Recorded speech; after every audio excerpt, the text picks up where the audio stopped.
FORA.tv. The world is thinking.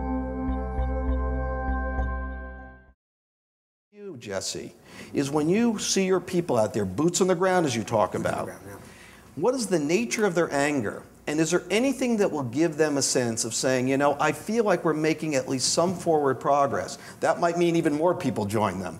But give me a sense of what they feel and why about these issues of accountability.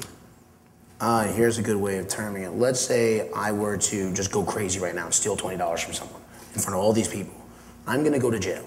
Now, if I created a financial product that I knew was gonna fall apart in your hands as soon as you walked away from it, I kind of talk about, like, you know, imagine if I painted an apple yellow, or I'm sorry, a lemon orange.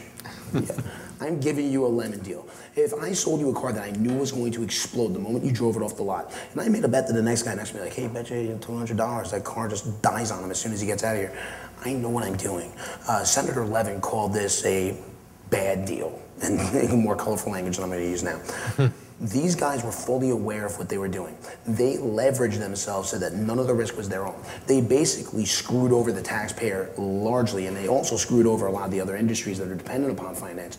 We have to remind ourselves that every industry has Wall Street investors standing above it, whether it's the oil industry, whether it's the health insurance industry.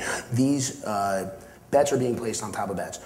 For the people on the ground, they understand that the system blew up in their face. And now we're being told that you have to share in the sacrifice. These people did not share in the prosperity. From the beginning of the Bush administration, wages not only flatlined, the average family lost income. Upwards, I think it was about $1,000, $2,000. But in the face of rising healthcare costs, rising education costs, the question that working class people are really having to ask themselves now is, do I buy food or do I pay rent? Now, when it comes to matters, I don't have health insurance myself, you know? I would be glad to purchase health insurance if I had an income that was suitable so that I could pay my rent, pay whatever needs I have, and purchase health insurance. The average person knows that's not even an option.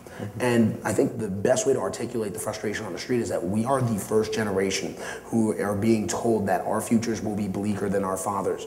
We know we didn't crash the world economy, not with one credit card debt here and one student loan there.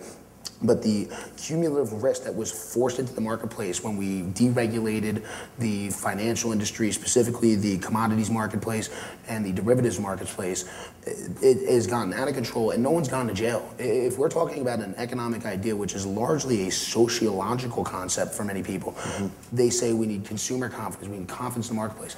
I think there are millions of Americans who will not feel that confidence until someone goes to jail. Let me just